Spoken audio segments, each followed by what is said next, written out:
ಆಸೆ ಇವತ್ತಿನ ಸಂಚಿಕೆ. ಯಾರೆಲ್ಲ ವಿಡಿಯೋ ನೋಡ್ತಾ ಇದ್ದೀರಾ ಪ್ಲೀಸ್ ಸಬ್ಸ್ಕ್ರೈಬ್ ಮಾಡ್ಕೊಂಡು ನೋಡಿ. ಆ ಪೊಲೀಸ್ ಇದ್ದವನು ಹೊರಟೋಗ್ತಾ ಇರ್ತಾನೆ.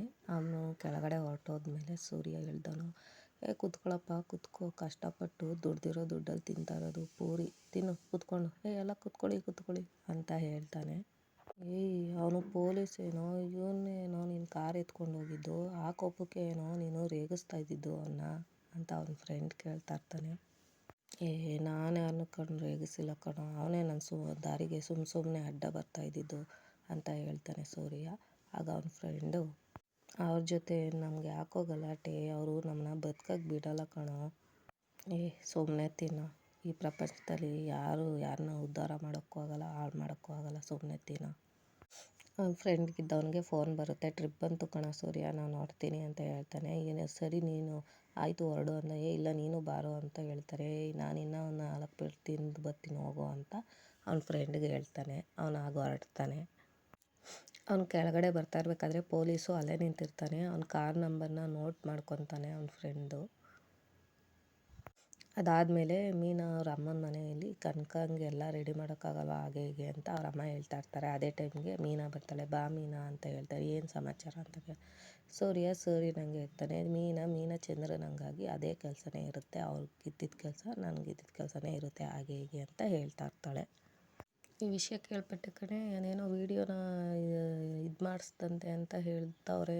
ಯಾರೇ ಅದು ಮಾಡಿಸಿದ್ದು ಅಂತ ಕೇಳ್ತಾ ಇರ್ತಾರೆ. ವಿಡಿಯೋ ರಿಲೀಸ್ ಮಾಡಿಸ್ತಿದ್ದು ಅಂತ. ನಿನ್ಗೆ ಯಾರು ಹೇಳಿದ್ದು ಅಮ್ಮ ಅಂತ ಮೀನಾ ಕೇಳ್ತಾಳೆ. ಅದೇ ಮಂಜ ಇದ್ದಾನಲ್ಲ ಅವನು ಹೇಳಿದ್ದು ಕಣೆ ಅಂದರೆ, ಅವನು ಸುಬ್ಬುನ ಹತ್ರ ವಿಚಾರಿಸಿ ಹೇಳಿದಾನಂತೆ ಕಣೆ ಅಂತ ಹೇಳ್ತಾರೆ ಅವರಮ್ಮ. ಆಗ ಮೀನಾ ಹೌದಾ ಅಂತ ಕೇಳ್ತಾಳೆ. ಹೌದಾ, ನಾವೇ ಹೇಳಿ ಮಾಡಿಸಿದ್ದು ಅಂತ ಮೀನಾ ಹೇಳ್ತಾಳೆ. ಅದಕ್ಕೆ ಅವ್ರ ಅಮ್ಮ ಇದ್ದವರು, ನಿಮ್ಗೆ ಯಾಕೆ ಬೇಕು ಈ ಹೊಸಾಬ್ರಿ ಎಲ್ಲ, ನೋವು ತಿಂದಿದ್ದು ಆಯಿತು, ಗಾಯ ಮಾಡ್ಕೊಂಡಿದ್ದು ಆಯಿತು, ಈಗ ಯಾಕೆ ಬೇಕು ಈ ಹೊಸಾಬ್ರಿ ಎಲ್ಲ ಅಂತ ಅವ್ರ ಅಮ್ಮ ಹೇಳ್ತಾ ಇರ್ತಾರೆ. ಅಲ್ಲ ಅಮ್ಮ, ಹಳೆ ಗಾಯನ ಕೆದಕಿ ಗಾಯ ಮಾಡ್ಕೊಳ್ಳೋ ಆಸಕ್ತಿ ನನಗಿಲ್ಲ, ಆದರೆ ಅದು ಯಾರು ಮಾಡಿದ್ದು ಅಂತ ತಿಳ್ಕೊಬೇಕು, ಅದಕ್ಕೋಸ್ಕರ ಅಂತ ಹೇಳ್ತಾಳೆ ಮೀನಾ. ಅಷ್ಟು ಜನದ ಮಧ್ಯೆ ಮಂಜುಗೆ ಚಪ್ಪಲಿಲಿ ಹೊಡೆದಿದ್ದಾರೆ ಅಂತ ಹೇಳ್ತಿರ್ಬೇಕಾದ್ರೆ ಅವ್ರ ಅಮ್ಮ, ಅದಕ್ಕೆ ಪ್ರತೀಕಾರನ ಇದು, ಅವ್ರು ಏನು ಮಾಡಿದ್ರು ಅವ್ರು ಇದ್ದಾಗೋ ಗಂಟ್ಲು ಅವ್ರೊಪ್ಪ ಬಿಡಲ್ಲ ಅಂತ ಮೀನಾ ಅವರ ಅಮ್ಮಂಗೆ ಹೇಳ್ತಾಳೆ. ಸೂರ್ಯಂಗೆ ಏನೇ ಇದು ಮಾಡಿದ್ರು. ಆಮೇಲೆ ಅವ್ರ ತಂಗಿ ಕನಕ ಇದ್ದವಳು, ನಮ್ಮ ಮನೇಲೇ ಇದು ಮಾಡಿದರೆ ನೀವು ಬಿಡ್ತಿದ್ರ ಅಮ್ಮ, ಅದಕ್ಕೆ ಬಾವು ಕರೆಕ್ಟಾಗಿ ಮಾಡ್ತಿದ್ದಾರೆ ಹಾಗೆ ಹೀಗೆ ಅಂತ ಅವಳು ಕನಕನೂ ಹೇಳ್ತಾಳೆ. ಅದಾದಮೇಲೆ ಕನಕ ನಾನು ಹೋಗ್ತೀನಮ್ಮ ಟೈಮ್ ಆಗುತ್ತೆ ಅಂದ್ಬಿಟ್ಟು ಇದು ಮಾಡ್ತಾಳೆ. ಆಗ ಅವ್ರ ಅಮ್ಮ ಇದ್ದವಳು, ಮಧ್ಯಾಹ್ನ ಡ್ಯೂಟಿ ಅಂದಲ್ಲೇ ಅಂತ ಹೇಳ್ತಾರೆ. ಇಲ್ಲ ಕಣಮ್ಮ, ಅದೇ ಪೊಲೀಸ್ ಅವ್ರದ್ದು ಒಬ್ಬರು ಅಮ್ಮ ಅಡ್ಮಿಟ್ ಆಗಿದ್ದಾರೆ, ಅವ್ರಿಗೆ ತುಂಬ ಕೆಲಸ ಇದೆ, ಅದಕ್ಕೋಸ್ಕರ ವಯಸ್ಸಾಗಿದೆಯಲ್ಲ ಅವ್ರನ್ನ ನೋಡ್ಕೋಬೇಕು ಅಂತ ಹೇಳ್ತಾಳೆ. ಅದಾದ್ಮೇಲೆ ಮೀನಾ ಇದ್ದವಳು, ಎಲ್ಲ ಅಪ್ಪನ ಗುಣನೇ ಅಂತ ಹೇಳ್ತಾಳೆ. ಆವಾಗ ಇಲ್ಲ ಎಲ್ಲ ಅಕ್ಕನ ಗುಣ ಅಂತ ಹೇಳ್ಬಿಟ್ಟು ಹೊರಡ್ತಾಳೆ. ಆಗ ಅವ್ರ ಅಮ್ಮ ಇದ್ದವರು, ಥ್ಯಾಂಕ್ಸ್ ಕಣೆ ಮೀನಾ, ನನಗೆ ಅಕ್ಕಮ್ಮ ಥ್ಯಾಂಕ್ಸ್ ಅಂತ ಮೀನಾ ಹೇಳ್ತಾಳೆ. ಹಿರಿ ಅಕ್ಕನ ಚಳಿ ಮನೆ ಮಂದಿಗಲ್ಲ ಅಂತಾಳೆ. ನೀನು ಹೆಜ್ಜೆ ಇಟ್ಟಂಗೆ ಅವರು ಇಡ್ತಾ ಇದ್ದಾರೆ, ಒಳ್ಳೆ ಇದರಿಂದ ನೀನು ನಡೆದಿದ್ದಕ್ಕೆ ಅವ್ರಿಗೂ ಅದೇ ಬರ್ತಿದೆ ಅಂತ ಎಲ್ಲ ಹೇಳ್ತಾಳೆ. ಆಮೇಲೆ ಅವ್ರ ತಂಗಿ ಹೊರಡ್ತಾಳೆ. ಅದಾದಮೇಲೆ ಅವರಮ್ಮ, ಇವಳು ಓದಿದ್ದು ಆಯಿತು, ಕೆಲಸ ಇಟ್ಕೊಂಡಿದ್ದು ಆಯಿತು, ಇವಳನ್ನ ಒಳ್ಳೆ ದಡಕ್ಕೆ ಸೇರಿಸ್ಬೇಕಲ್ವಾ ಮೀನಾ ಅಂತ ಕೇಳ್ತಿರ್ತಾಳೆ. ಹೌದಮ್ಮ, ಒಳ್ಳೇದು ಇದಕ್ಕೆ ನಾವು ಮಾಡ್ತೀವಿ, ಚೆನ್ನಾಗೇ ಮಾಡ್ತೀವಿ ಮದುವೆ ಹಾಗೆ ಹೀಗೆ ಅಂತ ಮೀನಾನು ಹೇಳ್ತಾ ಇರ್ತಾಳೆ. ಒಳ್ಳೆ ದಡಕ್ಕೆ ಸೇರಿಸ್ತೀವಿ ಬಿಡಮ್ಮ ಅಂತ ಹೇಳ್ತಾಳೆ. ಆಗ ಅಷ್ಟು ಮಾಡಿದ್ರೆ ಸಾಕು ಮೀನಾ, ನೀನು ಅಳಿಯಂದ್ರೆ ಒಳ್ಳೆ ಇದು ಸೇರಿಸ್ಬಿಟ್ರೆ ಅಷ್ಟೇ ಸಾಕು ಅಂತ ಹೇಳಬೇಕಾದ್ರೆ ಮೀನಾ, ಅಷ್ಟೇ ಮಾಡ್ತೀವಿ ಬಿಡಮ್ಮ ಹಂಗೆ ಹಿಂಗೆ ಅಂತ ಹೇಳ್ತಾಳೆ. ಆಗ ಮೀನಾ, ಹೊಟ್ಟೆ ಹಸಿತಾ ಇದೆ, ಬಿಸಿಬೇಳೆ ಭಾತ ಹಾಕೊಂಬಂದು ಕೊಡುವಮ್ಮ ಅಂತ ಹೇಳ್ತಾರೆ. ಆಯಿತು ಸರಿ ಹಾಕೊಬಿಡ್ತೀನಿ ಇರು ಅಂದ್ಬಿಟ್ಟು ಅವ್ರ ಅಮ್ಮ ಒಳಗಡೆ ಹೋಗಿ ಹಾಕೊಂಬಂದು ಕೊಡ್ತಾಳೆ. ಯಾವುದಕ್ಕೂ ಹುಷಾರಾಗಿರು ಮೀನಾ, ಈ ಮನುಷ್ಯರನ್ನ ಕಿತ್ಕೊಂಡು ತಿನ್ನೋರು ತುಂಬ ಜನ ಇರ್ತಾರೆ ಹಾಗೆ ಹೀಗೆ ಅಂತ ಹೇಳ್ತಾ ಇರ್ತಾಳೆ. ಅಮ್ಮ, ನಿಮ್ಮ ಅಳಿಯರು ನೋಡಿದ್ದೀರ ತಾನೇ ನೀವು, ಅವರು ಅವಲಕ್ಕಿ ತಿಂದು ಕಂಸನ್ನ ಇದು ಮಾಡಿಬಿಡ್ತಾರೆ, ಅವರು ಕೃಷ್ಣನ ಥರ ಅಂತ ಹೇಳ್ತಾಳೆ ಮೀನಾ. ಆದರೆ ಅಲ್ಲಿಗಂಟ ಹೋಗಬಾರ್ದು ಅಂತ ನಾನೇ ಇದು ಮಾಡ್ಕೊಂಡು ಇಟ್ಕೊತಾ ಇದ್ದೀನಿ ಅಂತ ಹೇಳ್ತಾಳೆ. ಮೀನಾ ಇದ್ದವಳು, ಆ ಸಮಯ ಬಂದರೆ ಅವ್ರು ಯಾರು ಇದನ್ನು ನೋಡಲ್ಲ ಅಂತ ಹೇಳ್ತಾಳೆ. ಅದೇ ಟೈಮ್ಗೆ ಅವ್ರ ತಮ್ಮ ಬರ್ತಾನೆ. ಅವ್ರ ತಮ್ಮ ಬಂದ್ಬಿಟ್ಟು, ಅಕ್ಕ ನಾನು ನಿನಗೆ ಫೋನ್ ಮಾಡೋಣ ಅಂತ ಇದ್ದೆ ಅಂತ ಹೇಳ್ತಾನೆ. ಆಗ ಏನು ಅಂತ ಕೇಳ್ತಾಳೆ. ನಮ್ಮ ಪ್ರೊಫೆಸರ್ ಮಗಳಿಗೆ ಮದುವೆ ಅಂತ ಹೇಳ್ತಾಯಿದ್ರು, ಅದಕ್ಕೆ ಅಕ್ಕಂಗೆ ಡೆಕೋರೇಷನ್ ಹೇಳೋಣ ಅಂತ ಹೇಳಿದ್ದೆ, ಅದು ನಡುವೆ ಏನು ಮಾತಾಡಿಲ್ಲ, ಆದರೆ ಸಡನ್ನಾಗಿ ಮದುವೆ ಫಿಕ್ಸ್ ಆಗಿದೆ, ಅವರೇ ಬಂದು ಹೇಳಿದ್ದಾರೆ, ನಿಮ್ಮ ಅಕ್ಕನೇ ನಮ್ಮ ಡೆಕೋರೇಷನ್ಗೆಲ್ಲ ಇಡೀ ಹಾಲ್ಗೆಲ್ಲ ಅವರೇ ರೆಡಿ ಮಾಡಬೇಕು ಹಾಗೆ ಹೀಗೆ ಅಂತ ಹೇಳ್ತಾ ಇರ್ತಾನೆ. ಆ ಚೌಟ್ರಿ ಅವರು ನಿನ್ನೆ ನಿಮ್ಮ ಅಕ್ಕನೇ ಸಜೆಸ್ಟ್ ಮಾಡಿದ್ದಾರೆ ಅಂತ ಹೇಳ್ತಾರೆ. ಆವಾಗ ಅವ್ರು ನೀನೇ ಬಂದು ಮಾಡಬೇಕು ಅಂತ ಹೇಳ್ತಾನೆ. ಹೌದಾ ಅಂತ ಮೀನಾ ಕೇಳ್ತಾಳೆ. ನಿನ್ನ ಹತ್ರ ಫೋನ್ ಮಾಡಿಸು ಅಂತ ಹೇಳಿದ್ದಾರೆ, ಫೋನ್ ಮಾಡಿಕೊಡ್ತೀನಿ ಮಾತಾಡ್ತೀಯ ಅಂತಾಳೆ. ಮಾಡು ಮಾಡು ಮಾಡು ಅಂತ ಹೇಳ್ತಾಳೆ ಮೀನಾ. ಆಗ ಫೋನ್ ಮಾಡ್ತಾನೆ. ಹಲೋ ಸರ್ ನಮಸ್ತೆ, ನಾನು ಮಂಜು ಅಂತ ಹೇಳ್ತಾರೆ. ಅಕ್ಕ ಇಲ್ಲೇ ಇದ್ದಾರೆ, ಫೋನ್ ಮಾಡಿ ಕೊಡ್ಲಾ ಅಂತ ಕೇಳ್ತಾರೆ. ಕೊಡ್ತೀನಿ ರೀ ಅಂದ್ಬಿಟ್ಟು ಕೊಡ್ತಾರೆ. ಆಗ ಮೀನಾ ಮಾತಾಡ್ತಾಳೆ. ನಮಸ್ತೆ ಸರ್, ಹೇಳಿ ಸರ್, ಹಾಗೆ ಹೀಗೆ ಅಂತ ಹೇಳ್ತಾ ಇರ್ತಾಳೆ. ಮಂಟಪದ ಹತ್ರನಾ ಸರ್? ಓಕೆ ಸರ್ ಬರ್ತೀನಿ, ಆಯಿತು ಸರ್ ಅಂತ ಹೇಳ್ತಾಳೆ. ಪರವಾಗಿಲ್ಲ ಮಂಜ, ಒಳ್ಳೊಳ್ಳೆ ಕಾಂಟ್ಯಾಕ್ಟ್ಸ್ನ ಇಟ್ಟಿದ್ಯಾ ಅಂತ ಹೇಳ್ತಾಳೆ. ಆಗ ಅವನು ಅಂಥದ್ದೇನಿಲ್ಲ ಅಕ್ಕ, ಅವ್ರು ಪ್ರೊಫೆಸರ್ ಅಷ್ಟೇ ಅಂತ ಹೇಳ್ತಾನೆ. ಮೀನಾ ದೊಡ್ಡ ಚೌಟ್ರಿ ಅಂತೆ ಕಣಮ್ಮ, ಅದಕ್ಕೆ ತುಂಬ ಖರ್ಚಾಗುತ್ತೆ, ಅದಕ್ಕೆ ಬರೋಕ್ಕೆ ಹೇಳಿದ್ದಾರೆ, ನಾನು ಹೊಡ್ತೀನಮ್ಮ ಅಂತ ಹೇಳ್ತಾಳೆ. ಅವರು ಆಯಿತು ಕಣಮ್ಮ ಹೋಗ್ಬಾ ಅಂತ ಹೇಳ್ತಾರೆ ಅವರಮ್ಮ. ಅದಾದಮೇಲೆ ಮೀನಾ ಮನೆಗೆ ಬಂದು ಡ್ರಾ ಮಾಡ್ತಿರ್ತಾಳೆ. ಆವಾಗ ಸೂರ್ಯನೂ ಬರ್ತಾನೆ. ಯಾಕೆ ಇವತ್ತು ಇಷ್ಟೊಂದು ಲೇಟಾಗಿ ಬರ್ತಾಯಿದ್ದೀರಾ ಅಂತ ಕೇಳ್ತಾಳೆ. ಒಂದು ಡ್ರಾಪ್ ಇತ್ತು ಕಣಮ್ಮ, ಅದಕ್ಕೆ ಲೇಟ್ ಆಯಿತು ಅಂತ ಸೂರ್ಯ ಹೇಳ್ತಾ ಇರ್ತಾನೆ. ಸರಿ ಆಯಿತು, ಹೋಗಿ ಕಾಲು ಕೈ ತೊಳ್ಕೊಬನ್ನಿ, ನಾನು ಊಟಕ್ಕೆ ಬಡಿಸ್ತೀನಿ ಅಂತ ಹೇಳ್ತಾನೆ. ಸರಿ ಸರಿ ಇರು ಅಂತ ಹೇಳ್ತಾನೆ ಸೂರ್ಯ. ಅವಳ ಮಖನೇ ನೋಡ್ತಿರ್ತಾನೆ. ಯಾಕ್ರಿ ಈಗ ಮಖ ನೋಡ್ತಾ ಇದ್ದೀರಾ ಅಂತ ಹೇಳ್ತಾಳೆ. ಆಗ ಅವನಿದ್ದವನು ಆ ಕಡೆ ಈ ಕಡೆ ಎಲ್ಲ ನೋಡ್ತಾ ಇರ್ತಾನೆ. ಚಂದ್ರ ಏನಿನ್ನ ಶಿವನ ತಲೆ ಮೇಲೆ ಇದ್ದಾನಲ್ಲ ಅಂದಾಗ ಮೀನಾ ಇದ್ದವಳು, ಏನು ಚಂದ್ರ ಏನು ಶಿವಾನಂದ ಸರ್ಕಲಲ್ಲಿ ಇರ್ತಾರ, ಶಿವನ ತಲೆ ಮೇಲೆ ತಾನೇ ಇರ್ತಾನೆ ಅಂದರೆ, ಅಲ್ಲಲ್ಲ ಚಂದ್ರ ನಿನ್ನ ರೂಪದಲ್ಲಿ ಬಂದು ಇಲ್ಲೇ ನಿಂತಿದ್ದೆ, ನೀನು ಅಂದ್ಕೊಂಬಿಟ್ಟೆ ಚಂದ್ರ ಚೂಡಾಮಣಿ ಅಂತ ರೇಗಿಸ್ತಾ ಇರ್ತಾನೆ. ನನ್ನ ಪ್ರಕಾರ ಚಂದ್ರನ ಕಸಿನ್ ಸಿಸ್ಟರ್ ಇರಬೇಕು ಕಣೆ ನೀನು ಚಂದ್ರನ ಸೋದರನ ಮಗಳು, ಚಿಕ್ಕಪ್ಪನ ಮಗಳು, ದೊಡ್ಡಪ್ಪನ ಮಗಳು ಅಂದ್ಕೊಂಡೆ ಕಣೆ ನಾನು ಅಂತಾನೆ. ಅದಕ್ಕೆ ಈ ಪಾಟಿ ಒಳಪು ನಿನಗೆ ಅಂತ ಹೇಳ್ಕೊಂಡು ನಗ್ತಾ ಇರ್ತಾರೆ. ಹಂಗೆ ಅಂದ್ಬಿಟ್ಟು ಹಣೆಗೆ ಮುತ್ತು ಕೊಡ್ತಾನೆ. ಅದಾದಮೇಲೆ ಏನೇ ಶಾಂಪು ಹಿಂಗೆ ಸ್ಮೆಲ್ ಚೆನ್ನಾಗಿ ಹೊಡಿತಾ ಇದೆ, ಏನು ಬೆಳಗ್ಗೆಯಿಂದ ಏನು ಹೊರಗಡೆ ಹೋಗ್ತಾ ಇಲ್ವಾ ಅಂತ ಹೇಳ್ತಾನೆ. ನನಗೀಗ ಮೊದಲನೇ ಸಲ ಮದುವೆ ಡೆಕೋರೇಷನ್ಗೆ ಆರ್ಡ್ರ್ ಸಿಕ್ಕಿದೆ ರೀ ಅಂತ ಮೀನಾ ಹೇಳ್ತಾಳೆ. ಅದೆಲ್ಲ ಮಾಡಿದೆಯಲ್ಲೇ, ಇದೆಲ್ಲ ಸ್ವಲ್ಪ ಸ್ವಲ್ಪ ಚಿಕ್ಕದು ರೀ, ಚಿಕ್ಕದು ಸಿಕ್ಕಿದ್ದು, ಈಗ ಪೂರ್ತಿ ಡೆಕೋರೇಷನ್ನೇ ನನಗೆ ಕೊಟ್ಟಿದ್ದಾರೆ, ತುಂಬ ದೊಡ್ಡದು ಹಾಗೆ ಹೀಗೆ ಅಂತ ಹೇಳ್ತಾ ಇರ್ತಾಳೆ ಮೀನಾ. ದೊಡ್ಡ ಆರ್ಡ್ರು, ದೊಡ್ಡ ಮನುಷ್ಯರು, ದೊಡ್ಡ ಇದೆಲ್ಲ ಇರೋದು ಆ ಆರ್ಡ್ರ್ ಅಂತ. ಅದೇನು ಗೊತ್ತಾ? ಆಗ ಮೀನಾ ಇದ್ದವಳು, ಅದೇನು ಗೊತ್ತಾ, ಅದು ನನ್ನ ತಮ್ಮ ಮಂಜನೇ ಕೊಡಿಸಿರೋದು ಅಂತ ಹೇಳ್ತಾ ಇರ್ತಾಳೆ. ಅವ್ರ ಪ್ರೊಫೆಸರ್ ಇದ್ದಾರಲ್ಲ, ಅವ್ರ ಮಗಳದೇ ಮದುವೆ ಅಂತೀರಿ ಅಂತ ಹೇಳ್ತಾಳೆ. ಇದು ಒಳ್ಳೆ ವಿಷಯ ಅಂತ ಹೇಳ್ತಾ ಇರ್ತಾನೆ. ಹಂಗಂದ್ರೆ ಇದಕ್ಕೆ ತುಂಬ ದುಡ್ಡು ಬೇಕಾಗುತ್ತೆ ಅಲ್ವೇನ್ರಿ ಅಂತ ಹೇಳ್ತಾನೆ. ಹೌದು ರೀ ಅಂತ ಹೇಳ್ತಾಳೆ ಮೀನಾ. ನಾನು ಕುತ್ಕೊಂಡು ಎಲ್ಲ ಲೆಕ್ಕ ಹಾಕ್ತೆ ರೀ, ಅದಕ್ಕೊಂದು 4.5 ಲಕ್ಷ ಖರ್ಚಾಗುತ್ತೆ ಅಂತಾಳೆ. ಅದಕ್ಕೆ ಅವ್ರು 20,000 ಅಡ್ವಾನ್ಸ್ ಕೊಟ್ಟಿದ್ದಾರೆ ಅಂತ ಹೇಳ್ತಾಳೆ. ಆದರೂ ಒಂದು ಹೋದವ್ರ ಹತ್ರ ಎಲ್ಲ ಒಂದು ಸ್ವಲ್ಪ ಸಾಲ ಅಂತ ಈಸ್ಕೊಬೋದು, ಆದರೂ ನನಗೊಂದು 70,000 ಸಾಲ ಬೇಕು ರೀ ಅಂತ ಹೇಳ್ತಾಳೆ. ಅಂತ ಸೂರ್ಯ ಇದು ಮಾಡಿಕೊಂಡು, ನೀನು ಚಂದ್ರನ ತನಕ ಕಾಣಿಸ್ತಾ ಇಲ್ಲ, ಬ್ಯಾಂಕ್ ತಿಜೋರಿ ಥರ ಕಾಣಿಸ್ತಾ ಇದೆಯಾ ಅಂತ ಹೇಳ್ತಾನೆ. ದೊಡ್ಡ ಆರ್ಡ್ರು ಅಲ್ವೇನ್ರಿ ಅಂತ ಹೇಳ್ತಾನೆ. ಹಂಗಾದ್ರೆ 20,000 ವಂಚಿದ್ಯಾ ಅಂತ ಸೂರ್ಯ ಹೇಳ್ತಾ ಇರ್ತಾನೆ. 20,000 ಅಂದರೆ ಇನ್ನೊಂದು 50,000 ಬೇಕಲ್ವಾ ಅಂತ ಹೇಳ್ತಾನೆ. ಆಗ ಹೌದು ರೀ ಅಂತ ಹೇಳ್ತಾಳೆ. ಹಾಗಾದರೆ ಉಂಡಿಲಿ ನೋಡೋಣ ಬಾ ಅಂತ ಹೇಳ್ತಾನೆ. ಉಂಡಿಲಿ ಅಷ್ಟೊಂದು ದುಡ್ಡು ಇರಲ್ಲ ಅನಿಸುತ್ತೆ ರೀ ಅಂತ ಹೇಳ್ತಾಳೆ. ರವಿ ಶ್ರುತಿ ಮದುವೆಗೆ ಅಜ್ಜಿಗೆ ಅಂತ ಹೇಳ್ತಾ ಇರ್ತಾಳೆ. ಅದಕ್ಕೆ ಅಂತ ಎಲ್ಲ ದುಡ್ಡು, ಅದರಲ್ಲಿ ದುಡ್ಡು ತೆಗ್ದಿದ್ದೀವಿ ಅಂತ ಹೇಳ್ತಾಳೆ.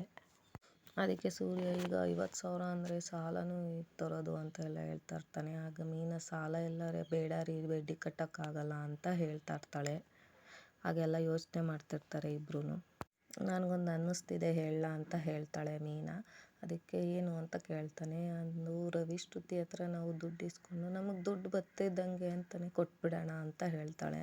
ಆಗ ಸೂರ್ಯ ಇದ್ದವನು, ನಾನು ಯಾವತ್ತೂ ರವಿ ಹತ್ರ ದುಡ್ಡು ಕೇಳಿಲ್ಲ, ಯಾವಾಗಲೂ ನನ್ನ ಹತ್ರ ಇರೋ ದುಡ್ಡನ್ನೆಲ್ಲ ಪೆಂಗೆ ಎತ್ಕೊಂಡು ಹೋಗ್ಬಿಡ್ತಿದ್ದ, ಆದರೆ ಇವಾಗ ಯಾಕೋ ನನಗೆ ಕೇಳೋಕ್ಕೆ ಮನಸ್ಸಾಗ್ತಿಲ್ಲ ಕಣೆ ಅಂತ ಹೇಳ್ತಾ ಇರ್ತಾನೆ. ಆಗ ಮೀನಾ, ರೀ ಒಂದೇ ಒಂದು ಸಲ ಕೇಳೋಣ ರೀ, ಮನೆಯವ್ರ ಹತ್ರ ಸಾಲ ಕೇಳೋಕ್ಕೆ ಮನಸ್ಸಾಗ್ತಿಲ್ಲ ಕಣೆ, ನಾವು ಎಷ್ಟೇ ಒಂದಾಗಿದ್ರು ಎಷ್ಟೇ ಇದು ಮಾಡಿದ್ರು ಮನೆಯವ್ರ ಹತ್ರ ಎಲ್ಲ ದುಡ್ಡಿನ ವಿಷಯ ಎಲ್ಲ ಇದು ಮಾಡೋಕ್ಕೆ ನನಗಿಷ್ಟ ಆಗ್ತಾಯಿಲ್ಲ ಕಣೆ ಅಂತ ಹೇಳ್ತಾನೆ ಸೂರ್ಯ. ಅದು ಅಲ್ಲದೆ ಇವಾಗ ರವಿ ಒಬ್ಬನೇ ಅಲ್ಲ, ಅವನಿಗೂ ಮದುವೆ ಆಗಿದೆ, ಹಾಗಾದರೆ ನಾನೇ ಶ್ರುತಿ ಹತ್ರ ಕೇಳಲ್ಲ ಅಂತ ಮೀನಾ ಹೇಳ್ತಾಳೆ. ಆಗ ಸೂರ್ಯ ಇದ್ದವನು, ಹಾಗೆಲ್ಲ ಒಬ್ಬರ ಹತ್ರನೇ ಎಲ್ಲ ಕೇಳಬಾರ್ದು, ಅದೆಲ್ಲ ಸರಿ ಬರಲ್ಲ, ಒಬ್ರ ಹತ್ರನೇ ಕೇಳೋದು. ಸರಿ ನಾವು ಇಬ್ಬರು ಹೋಗಿ ಕೇಳೋಣ, ಆದರೆ ಅವ್ರು ಇಲ್ಲ ಅಂದ್ಬಿಟ್ರೆ ಅಂತ ಹೇಳ್ತಾನೆ ಸೂರ್ಯ. ಕೊಡೋದು ಬಿಡೋದು ಅವ್ರ ಇಷ್ಟ, ನಾವು ಒಂದ್ಸಲ ಕೇಳಿ ಬಿಟ್ಬಿಡೋಣ ಅಂತ ಮೀನಾ ಹೇಳ್ತಾಳೆ. ಶ್ರುತಿ ಏನೇ ಹೆಲ್ಪ್ ಬೇಕಾದರೂ ಕೇಳಿ ನನ್ನ ಅಂತ ಹೇಳಿದ್ದಾಳೆ ನನಗೆ ಅಂತ ಹೇಳ್ತಾಳೆ ಮೀನಾ. ಬೇಡ ಬೇಡ ಬೇಡ, ನಾನು ಒಬ್ಬರ ಹತ್ರನೇ ಕೇಳೋದೇನು ಬೇಡ, ನಾನೇ ಹೋಗಿ ಕೇಳ್ತೀನಿ. ರವಿ ಬಂದಿದ್ದಾನ ಅಂತ ಸೂರ್ಯ ಕೇಳ್ತಾನೆ. ಬಂದಿದ್ದಾರೆ ಅಂತ ಮೀನಾ ಹೇಳ್ತಾಳೆ. ಸರಿ ನೀವು ಬನ್ನಿ, ಲೇಟ್ ಆಗಿದೆ, ಊಟ ಮಾಡಾದ್ಮೇಲೆ ಹೋಗಿ ಕೇಳಿವ್ರಿ ಅಂತ ಹೇಳಿಬಿಟ್ಟು ಮೀನಾ ಕರೀತಾಳೆ. ರವಿ ಇದ್ದವನು ಲ್ಯಾಪ್ಟಾಪಲ್ಲಿ ಮೂವಿ ನೋಡ್ತಾ ಇರ್ತಾನೆ. ಆಗ ಶ್ರುತಿ ಇದ್ದವಳು, ಈ ಮೂವಿ ಒಂಚೂರು ಚೆನ್ನಾಗಿ, ಒಂದು ಕತೆ ಇಲ್ಲ, ಬರೀ ಫೈಟು ಹಾಗೆ ಹೀಗೆ ಅಂತ ಲ್ಯಾಪ್ಟಾಪ್ ಕ್ಲೋಸ್ ಮಾಡ್ತಾ ಇರ್ತಾಳೆ. ಅದಕ್ಕೆ ಇಲ್ಲ ಅದು ರವಿ ಇದೊಂದು ಚೆನ್ನಾಗಿದೆ ಮೂವಿ ಚೆನ್ನಾಗಿದೆ ಅಂತಲೇ ನೋಡ್ತಾ ಇರ್ತಾನೆ. ಇಲ್ಲ ಮೂವಿ ಚೆನ್ನಾಗಿದೆ, ನಿಂಗೆ ನೋಡೋಕೆ ಇಷ್ಟ ಇಲ್ಲ ಅಂದರೆ ನೋಡಬೇಡ ಅಂತ ಹೇಳ್ತಾನೆ. ಶ್ರುತಿ ಇದ್ದವಳು, ಒಟ್ಟಿಗೆ ಮೂವಿ ನೋಡೋ ಪ್ಲಾನ್ ಆಗಿದೆ ಅಲ್ವಾ ತಾನೇ, ನೀವು ಮಾಡಿದ್ರೆ ನಿಮ್ಮ ಮೀಸೆ ಇಟ್ಕೊಂಡು ಇದು ಮಾಡಿಬಿಡ್ತೀನಿ ಅಂತ ಹೇಳ್ತಾ ಇರ್ತಾಳೆ. ಶ್ರುತಿ, ನನ್ನ ಮೀಸೆ ಬಿಟ್ಟರೆ ಇನ್ನೇನು ಸಿಗಲ್ವಾ? ಶ್ರುತಿ, ನೀನು ಒಂಥರ ನಾನು ಎಲೆಕ್ಟ್ಲಿದ್ದಲ್ಲ, ನಾನು ಪಕ್ಕ ಲೋಕಲ್ ಹುಡುಗ ಅಂತ ಹೇಳ್ತಾಳೆ. ನಂಗೆ ಈ ಥರ ಮಸಾಲೆ ಇರೋ ಫಿಲಿಮ್ಸೇ ನಂಗೆ ಇಷ್ಟ ಆಗೋದು ಅಂತ ಹೇಳ್ತಾನೆ. ಅಡುಗೆ ಬಿಟ್ಟರೆ ನಿನಗೆ ಸಿನಿಮಾ ನೋಡೋಕ್ಕೂ ಈ ಮಸಾಲೆ ಐಟಮೇ ಬೇಕೇ ಅಂತ ಹೇಳ್ತಾಳೆ. ಏನು ಹಂಗುರಾಯಿಸ್ತಾ ಇದೆಯಾ, ನಿನ್ನ ಟೇಸ್ಟ್ ಚೆನ್ನಾಗಿಲ್ಲ ಅಂತ ಒಪ್ಕೋ ಅಂತ ಹೇಳ್ತಾನೆ. ಅವನು ಬೇಡ ಅಂತ ಹೇಳ್ತಾ ಇರ್ತಾನೆ. ಅಲ್ಲ, ನನಗೆ ಈ ಮೂವಿ ಇಷ್ಟ ಆಗಿಲ್ಲ ಅಂತ ನಿನಗೆ ಮೂವಿ ಇಷ್ಟ ಆಯಿತಾ ಅಂತ ಶ್ರುತಿ ಕೇಳ್ತಾಳೆ. ನಿನ್ನ ಟೇಸ್ಟಿಗೆ ಕಂಪೇರ್ ಮಾಡಿಕೊಂಡ್ರೆ ನನ್ನ ಟೇಸ್ಟೇ ಸೂಪರಾಗಿದೆ ಅಂತ ಹೇಳ್ತಾನೆ ರವಿ. ಆವಾಗ ಶ್ರುತಿ ಇದ್ದವಳು, ನನ್ನ ಟೇಸ್ಟ್ನಾಗ ಇದು ಮಾಡ್ತೀಯಾ ಅಂತ ಕಿತ್ತಾಡ್ತಾ ಇರ್ತಾರೆ. ಅದೇ ಟೈಮ್ಗೆ ಸೂರ್ಯ ಮತ್ತೆ ಮೀನಾ ಬರ್ತಾರೆ. ಆಗ ಬನ್ನಿ ರವಿ ಶ್ರುತಿ ಬರ್ಬೋದಾ ಅಂತ ಕೇಳ್ಕೊಂಡು ಬರ್ತಾ ಇರ್ತಾರೆ. ಬನ್ನಿ ಸೂರ್ಯ ಅಂತ ಹೇಳ್ತಾನೆ. ಸೂರ್ಯ ಏನು ಬ್ಯುಸಿ ಇದ್ದೀರಾ ಅಂತ ಕೇಳ್ತಾನೆ. ಆಗ ಇಲ್ಲ ಕಣೋ, ಫಿಲಿಮ್ ನೋಡ್ತಾ ಇದ್ವಿ, ಹೇಳು ಅಂತ ಹೇಳ್ತಾನೆ ರವಿ. ನಿನ್ನ ಹತ್ರ ಒಂದು ಇಂಪಾರ್ಟೆಂಟ್ ವಿಷಯ ಮಾತಾಡಬೇಕು ಕಣೋ, ಅದಕ್ಕೆ ಬಂದ್ವಿ ಅಂತ ಸೂರ್ಯ ಹೇಳ್ತಾನೆ. ಆಗ ಶ್ರುತಿದಳು, ಹೌದಾ ಸೂರ್ಯ ಅವರೇ, ಏನು ಹೇಳಿ ವಿಷಯ ಅಂತ ಹೇಳ್ತಾಳೆ ಶ್ರುತಿ. ಅದೇನಿದೆ ವಿಷಯ ಹೇಳಿ, ಹೇಗಿದ್ರು ನಾವು ವೇಸ್ಟ್ ಫಿಲಮ್ ನೋಡ್ತಾ ಇದ್ದೀವಿ, ಅದು ಯಾವುದೋ ಈಗ ಆಫ್ ಮಾಡಿದ್ದೀವಿ ಹೇಳಿ ಅಂತ ಹೇಳ್ತಾಳೆ. ಮೀನವರೇ, ನೀವು ಹೇಳಿ ಅದೇನು ವಿಷಯ ಅಂತ ಹೇಳಿ ಅಂತ ಹೇಳ್ತಾಳೆ. ಆಗ ಮೀನಾ ಇದ್ದವಳು, ಅದು ಬಂದು ನನಗೆ ಒಂದು ದೊಡ್ಡದು ಮದುವೆ ಆರ್ಡ್ರ್ ವಿಷಯ ಬಂದಿದೆ, ಆರ್ಡರ್ ಡೆಕೋರೇಷನ್ ಬಂದಿದೆ, ಅದಕ್ಕೆ ಅದು 4.5 ಲಕ್ಷದ್ದು ಅಂತ ಹೇಳಿದಾಗ ಶ್ರುತಿ ಇದ್ದವಳು, ವಾವ್ ಕಂಗ್ರ್ಯಾಚುಲೇಷನ್ಸ್ ಅಂತ ಹೇಳ್ತಾಳೆ. ಅದು ಇಷ್ಟು ದಿವಸ ಮಾಡಿದೆಲ್ಲ ಟ್ರಯಲು, ಇವಾಗ ಒರಿಜಿನಲ್ಲು ಕೈಗಟ್ತಾ ಇದೆ ಅಂತ ಹೇಳ್ತಾನೆ. ಅದಕ್ಕೆ ಮೀನಾ ಇದ್ದವಳು, ಅವರು ನನಗೆ ಅಡ್ವಾನ್ಸ್ ಅಂತ 20,000 ಕೊಟ್ಟಿದ್ದಾರೆ, ಬಾಕಿ ಏನಿದೆ ಅದೆಲ್ಲ ನಾವೇ ಕೈಯಿಂದ ಹಾಕಿ ಮಾಡಬೇಕು. ಮಂಟಪದ ಡೆಕೋರೇಷನ್ ಎಲ್ಲ ಆದಮೇಲೆ ಅದು ಬಾಕಿ ಅವರು ದುಡ್ಡೆಲ್ಲ ಕೊಡ್ತಾರೆ. ಆದರೆ ಮಂಟಪದ ಡೆಕೋರೇಷನ್ ಮಾಡೋಕ್ಕೆ ಇನ್ನೂ 50,000 ಬೇಕಾಗಿದೆ. ಆಗ ಸೂರ್ಯ ಇದ್ದವನು, ಇವಾಗೆಲ್ಲ ಪೂರ್ತಿ ಕೆಲಸ ಎಲ್ಲ ಮುಗಿದ್ಮೇಲೆ ಪೇಮೆಂಟ್ ಎಲ್ಲ ಕೊಡೋದು ಅವರು, ಈಗೆಲ್ಲ ಪೇಮೆಂಟ್ ಎಲ್ಲ ಆಮೇಲೆ ಕೊಡೋದಲ್ವಾ, ಅದು ಆಮೇಲೆ ಮೀನಿನ ಜೊತೆ ಕೆಲಸ ಮಾಡೋಕ್ಕೆ ಬರೋರಿಗೆಲ್ಲ ಆಮೇಲೆ ದುಡ್ಡು ಕೊಡ್ತೀನಿ ಅಂದರು ಅವ್ರು ಒಪ್ಕೊತಾರೆ. ಆಮೇಲೆ ಈ ಹೂವು ಎಲ್ಲ ತೊಗೊತೀವಲ್ಲ, ಅವ್ರ ಹತ್ರ ಫಸ್ಟೇ ಮೊದಲು ಎಲ್ಲ ಅಮೌಂಟ್ ಎಲ್ಲ ಸೆಟಲ್ ಮಾಡಿಬಿಡ್ಬೇಕು ಅಂತ ಸೂರ್ಯ ಹೇಳ್ತಾ ಇರ್ತಾನೆ. ಆಗ ಶ್ರುತಿ ಇದ್ದವಳು, ಕರೆಕ್ಟು ಅಂತ ಹೇಳ್ತಾಳೆ. ಶ್ರುತಿ ಇದ್ದವಳು, ತುಂಬ ಒಳ್ಳೆ ಚಾನ್ಸ್, ಆದರೆ ನೀವು ಮಿಸ್ ಮಾಡ್ಕೊಬೇಡಿ ಮೀನವರೇ ಅಂತ ಹೇಳ್ತಾಳೆ ಶ್ರುತಿ. ನಮ್ಮ ಅಂತ ಸೂರ್ಯ ಹೇಳ್ತಾನೆ. ಮಿಸ್ ಮಾಡ್ಕೊಬಾರ್ದು ಅಂತಲೇ ಇಲ್ಲಿಗೆ ಬಂದಿದ್ದೀವಿ, ಅಮೌಂಟ್ ಏನಾದ್ರು ಕೈ ಬದಲು ಮಾಡ್ಕೊಬೋದಾ ಅಂತ ನಿಮ್ಗೆ ಕೇಳ್ತಾ ಇದ್ದೀನಿ, ನಂಬಿಕೆ ಇದ್ದರೆ ಮಾತ್ರ, ಇಲ್ಲ ಅಂದರೆ ನೀವು ಕೆಟ್ಟ ಸಿನಿಮಾ ನೋಡಿಕೊಂಡು ನೀವು ಕಂಟಿನ್ಯೂ ಮಾಡ್ಕೊಳ್ಳಿ, ಪರವಾಗಿಲ್ಲ ಅಂತ ಹೇಳ್ತಾನೆ ಸೂರ್ಯ. ರವಿ ಇದ್ದವನು ಅವ್ರ ಹೆಂಡತಿ ಮುಖ ನೋಡ್ತಾ ಇರ್ತಾನೆ. ಆಗ ಶ್ರುತಿ ಇದ್ದವಳು, ನನ್ನ ಮುಖ ಏನು ನೋಡ್ತಾ ಇದೀಯ ರವಿ ಅಂತ ಕೇಳ್ತಾಳೆ. ಆಗ ಮೀನಾ ಇದ್ದವಳು, ಹೆಂಡತಿ ಅಭಿಪ್ರಾಯ ಕೇಳ್ಕೊಂಡೆ ಅಲ್ವಾ ಅಂತ ಮೀನಾ ಹೇಳ್ತಾಳೆ. ಇಬ್ಬರು ಮಾತಾಡಿಕೊಂಡು ನಂಗೆ ಆಮೇಲೆ ಹೇಳಿ ಅಂತ ಮೀನಾ ಹೇಳ್ತಾಳೆ. ಆಗ ಶ್ರುತಿ ಇದ್ದವಳು, ಇರಿ ಒಂದು ನಿಮಿಷ ಅಂತ ಹೇಳ್ತಾಳೆ. ರವಿ, ಮೀನಾ ಅವರು ತುಂಬ ಚೆನ್ನಾಗಿ ಡೆಕೋರೇಷನ್ ಮಾಡ್ತಾರೆ, ಅವ್ರ ಮೇಲೆ ನನಗೆ ತುಂಬ ನಂಬಿಕೆ ಇದೆ ಅಂತ ಅಲ್ಲ, ಇನ್ನೂ ಒಳ್ಳೆ ಆರ್ಡರ್ಸ್ ಕೂಡ ಬರ್ತವೆ ಅಂತ ನನಗೆ ಅನ್ನಿಸ್ತಿದೆ. ಸೊ ಅದಕ್ಕೋಸ್ಕರ ನಾನೇ ದುಡ್ಡು ಕೊಡೋಣ ಅಂತ ಪ್ಲ್ಯಾನ್ ಮಾಡ್ಕೊಂಡಿದ್ದೀನಿ, ಅದಕ್ಕೆ ನೀನು ಏನಂತೀಯ ಅಂತ ರವಿ ಕೇಳ್ತಾಳೆ ಶ್ರುತಿ. ಆಗ ಮುಖ ನೋಡ್ಕೊಂಡು ಇರಬೇಕಾದ್ರೆ, ಮೀನಾ ಅವರೇ ನಿಮ್ಗೆ ಇವಾಗಲೇ ಕೊಡಬೇಕಾ ಆಮೇಲೆ ಕೊಟ್ಟರೆ ಆಗುತ್ತಾ ಅಂತ ಶ್ರುತಿ ಹೇಳ್ತಾಳೆ. ಅದಕ್ಕೆ ಮೀನಾ ಇದ್ದವಳು, ನಾಳೆ ಕೊಟ್ಟರು ಆಗುತ್ತೆ ಅಂತ ಹೇಳ್ತಾಳೆ. ಇರಿ ಹಾಗಾದರೆ ನಾನು ಈಗಲೇ ಸೆಂಡ್ ಮಾಡ್ತೀನಿ ಇರಿ ಅಂತ ಹೇಳ್ತಾಳೆ ಶ್ರುತಿ. ಆಗ ರವಿ ಇದ್ದವನು, ನಮ್ಮತ್ತಿಗೆ ನೀನು ಒಬ್ಬಳೇ ಕಳಿಸಿದ್ರೆ ಆಗುತ್ತಾ, ಇರು ಅಂತ ಹೇಳ್ತಾನೆ. ಅದಕ್ಕೆ ಮುಂಚೆಲ್ಲ ನೀನೇ ಫೋನ್ ಎತ್ಕೊಬೇಕಾಯ್ತು ಅಂತ ಇಬ್ಬರು ಇಲ್ಲ ನಾನು ಕಳಿಸ್ತೀನಿ ಅಂತ ಹೇಳ್ತಾ ಇರ್ತಾರೆ. ಆಗ ಇಬ್ಬರು ಇದ್ದವರು ರವಿ ಇದ್ದವನು ಆಯಿತು ನೀನು 25,000 ಕಳಿಸು, ನಾನು 25,000 ಕಳಿಸ್ತೀನಿ, ಇಬ್ಬರು 50-50 ಓಕೆನಾ ಅಂತ ಕೇಳ್ತಾನೆ. ಓಕೆ ಡನ್ ಕಳ್ಸ್ಕೊ ಅಂತ ಹೇಳ್ತಾಳೆ ಶ್ರುತಿ. ಸೂರ್ಯ ಇದ್ದವನು ಅದು ನಿಮ್ಮ ಖರ್ಚಿಗೆಲ್ಲ ಸ್ವಲ್ಪ ಇಟ್ಕೊಳ್ರು ಅಂತ ಹೇಳ್ತಾನೆ. ಆಗ ಶ್ರುತಿ ಇದ್ದವಳು ಅದಕ್ಕೆಲ್ಲ ಇದೇ ಬಿಡಿ ಸೂರ್ಯ ಅಂತ ಹೇಳ್ತಾಳೆ. ಇಬ್ಬರು ನಾನು ಕಳಿಸಿದ್ದೀನಿ ಅಂತ ಹೇಳ್ತಾರೆ. ಇಬ್ಬರೂ ಆಯ್ತು ತುಂಬ ಥ್ಯಾಂಕ್ಸ್ ಕಣ್ರಪ್ಪ ಅಂತ ಸೂರ್ಯ ಹೇಳ್ತಾನೆ. ಥ್ಯಾಂಕ್ಸ್ ಎಲ್ಲ ಕೇಳ್ತೀಯ ಸೂರ್ಯ, ನೀ ಕಾಲೇಜಲ್ಲಿರುವಾಗ ನೀನು ಎಷ್ಟು ಸಲ ಕಳಿಸಿಲ್ಲ ಅಂತ ಹೇಳ್ತಾನೆ. ಅಪ್ಪ ಕಳಿಸೋದ್ರ ಜೊತೆ ಸೇರ್ಸ್ ಬೇರೆ ಕಳಿಸ್ತಾ ಇದೆ, ನೀನು ನನ್ನ ದುಡ್ಡು ಕೇಳಿದ್ದು ನನ್ನ ಪುಣ್ಯ ಕಣಪ್ಪ ಅಂತ ರವಿ ಹೇಳ್ತಾನೆ. ಆಗ ಸೂರ್ಯ ಇದ್ದವನು ರವಿ ನೀನು ಧಾರಾಳ ಮನಸ್ಸಿರೋನು ಕಣೋ. ಶ್ರುತಿ ಇವರಿಬ್ಬರು ಅಣ್ಣ ತಮ್ಮಂದಿರು, ಈಗ ಆದರೆ ನೀನು ನನ್ನ ನಂಬ್ಕೊಂಡು ಅಮೌಂಟ್ ಕೊಟ್ಟಲ್ಲ ಅಂತ ಹೇಳ್ತಾಳೆ. ಇದೇನು ಹಾಗೆ ಹೇಳ್ತೀರಾ ಮೀನವರೇ, ನೀವು ನನ್ನ ಸಿಸ್ಟರೇ ತಾನೇ, ನೀವೇನು ಹೀಗೆ ಇದು ಮಾಡ್ತಿದ್ದೀರಾ ಅಂತ ಹೇಳ್ತಾಳೆ. ಅದನ್ನ ನನ್ನ ಹತ್ರ ಕೇಳೋಕ್ಕೆ ನಿಮ್ಗೆ ಯಾಕೆ ಸಂಕೋಚ ಅಂತ ಹೇಳ್ತಾಳೆ ಮೀನಾ. ಅದು ನೀವು ಈಗ ತಾನೇ ಆ್ಯನಿವರ್ಸರಿ ಮಾಡ್ಕೊಂಡು ಜೊತೆಗೆ ನಂಗೆ ಒಂದು ಮೊಬೈಲ್ ಬೇರೆ ಕೊಡ್ಸಿರ, ನಿಮಗೂ ತುಂಬ ಖರ್ಚಿರುತ್ತಲ್ವಾ ಮೀನವರೇ, ನಾವೆಲ್ಲ ಒಂದು ದೊಡ್ಡ ಫ್ಯಾಮಿಲಿ, ಈಗ ನಮಗೆ ಸಹಾಯ ಬೇಕಾದರೆ ನೀವು ಮಾಡಲ್ವಾ. ತುಂಬ ಥ್ಯಾಂಕ್ಸ್ ಶ್ರುತಿ ಅಂತ ಮೀನಾ ಹೇಳ್ತಾಳೆ. ನಿನ್ನ ಹೆಸ್ರಲ್ಲಿ ಮಾತ್ರ ಬೇಕು, ಆರ್ಟಲ್ಲಿ ಕೇಕು ಕಣವ ಅಂತ ಸೂರ್ಯ ಹೇಳ್ತಾನೆ. ಆಲ್ ದ ಬೆಸ್ಟ್ ಮೀನವ್ರೆ, ಆರ್ಟ್ ತುಂಬ ಚೆನ್ನಾಗಿ ಮಾಡಿ ಅಂತ ಹೇಳ್ತಾಳೆ.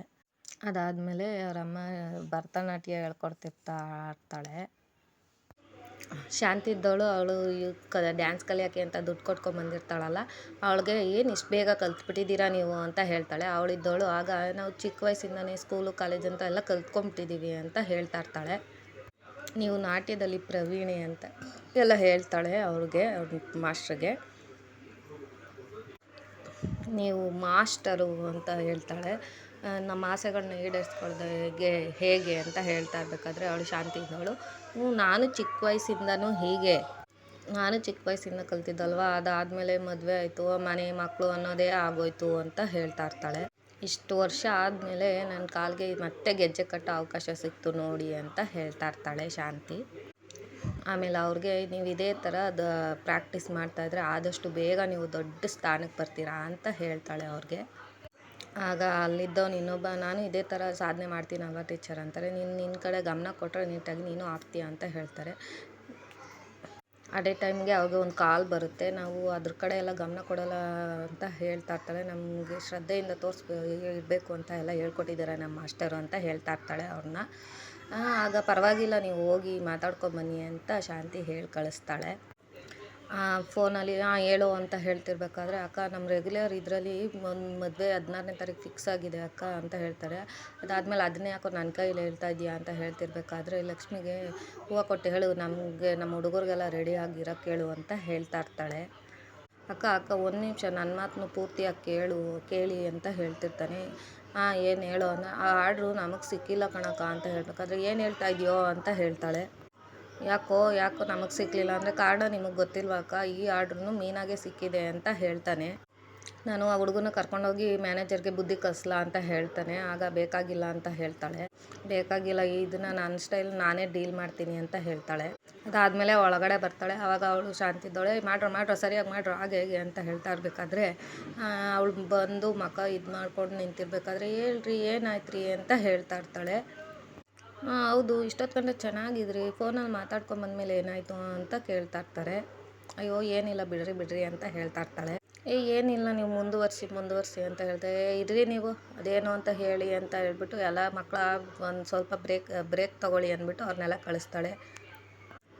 ಏನು ಹೇಳಿ ಅಂತ ಅಂದಾಗ ಅವಳು ಹಿಂದೆ ಮುಂದೆ ನೋಡ್ತಾ ಇರ್ತಾಳೆ. ಆವಾಗ ಕಸ್ತೂರಿ ನೀನು ಸ್ವಲ್ಪ ನೀರು ತೊಗೊಂಬಾ ಹೋಗೆ ಅಂತ ಹೇಳ್ತಾರೆ. ಅದಾದಮೇಲೆ ಇವಳು ನೆನ್ನೆ ನಾನು ನಿಮ್ಮ ಸೊಸೆ ನೋಡಿದೆ. ಯಾವ ಸೊಸೆ ಅಂತ ಹೇಳ್ತಾಳೆ ಶಾಂತಿ. ರೋಹಿಣಿನ ಅಂತ. ಅಲ್ಲ ಹೂ ಮಾರ್ತಾಳೆ ನೋಡಿ. ಚೆ ಅವಳನ್ನ ಯಾಕೆ ನನ್ನ ಸೊಸೆ ನನ್ನ ಮಾನ ಮರ್ಯಾದೆ ತೆಗಿತೀರಾ ಅಂದರೆ ಯಾಕೆ ನಿಮ್ಮ ಸೊಸೆ ಮೇಲೆ ಈಗ ಅಂತೀರಾ ಅಂತ ಅವಳು ಹೇಳ್ತಾಳೆ. ನೀವು ಎಷ್ಟು ದೊಡ್ಡ ನಾಟ್ಯ ಪ್ರವೀಣೆ, ನಿಮ್ಮ ಬಗ್ಗೆನೇ ಹೇಗೆ ಮಾತಾಡ್ತಾಳೆ ಅವಳು ಅಂತ ಹೇಳ್ತಾಳೆ. ಅವಳು ಬೀದಿ ಸುತ್ತೋದಲ್ದಲ್ಲೇ ನನ್ನ ಮಾನ ಮರ್ಯಾದೆ ಬೇರೆ ತೆಗಿತಿದ್ದಾಳ ಅಂತ ಹೇಳಿದಾಗ ಇದಕ್ಕೋಸ್ಕರ ಮೀನಾ ಹಾಗೆಲ್ಲ ಮಾತಾಡೋಳಲ್ಲ, ಮಾನ ಮರ್ಯಾದೆ ತೆಗಿಯೋ ಥರ ಎಲ್ಲ ಮಾತಾಡೋಳಲ್ಲ, ನೀವೇನು ಹೇಳ್ತಿದ್ದ ಸ್ವಲ್ಪ ಬುದ್ಧಿ ಇಟ್ಕೊಂಡು ಹೇಳಿ ಅಂತ ಅವ್ರಿಗೆ ಹೇಳ್ತಾಳೆ. ಆಗ ಇವಳಿದ್ದವಳು ಶಾಂತಿ ಸುಮ್ಮನಿರೆ ನೀನು ಅಂತ ಹೇಳ್ತಾರೆ. ಅಂದ್ಬಿಟ್ಲು ಅವ್ಳು ಗುಣಗಾನ ಮಾಡೋದಕ್ಕೆ ಹೋಗಿ ಅವ್ರೇನೋ ಟೆನ್ಷನಲ್ಲಿದ್ದಾರೆ, ಕಾಫಿ ಮಾಡ್ಕೊಂಬಂದು ಅಂತ ಹೇಳ್ತಾಳೆ. ಅದೇ ನಾನು ಅಲ್ಲಿಗೆ ನಿಲ್ಲಿಸ್ತಾರೆ ಈ ಸಂಚಿಕೆಯನ್ನು. ನಾಳಿನ ಸಂಚಿಕೆಯಲ್ಲಿ ಅವಳು ಆರ್ಡ್ರ್ ಅದೇ ನಾನು ಹೇಳಿದ್ನಲ್ಲ ಅವಳು ಆರ್ಡ್ರ್ ಒಪ್ಕೊಬಾರ್ದು ಅಂತ, ಅದೇಗೆ ಒಪ್ಕೊತಾಳೆ ನಾನು ನೋಡ್ತೀನಿ ಅಂತ ಶಾಂತಿ ಹೇಳ್ತಾಳೆ. ಅಲ್ಲಿಗೆ ಸಂಚಿಕೆ ಮುಗಿಯುತ್ತೆ. ಈ ವಿಡಿಯೋ ಇಷ್ಟ ಆಯಿತು ಅಂದರೆ ಪ್ಲೀಸ್ ಸಬ್ಸ್ಕ್ರೈಬ್ ಮಾಡ್ಕೊಂಡು ನೋಡಿ.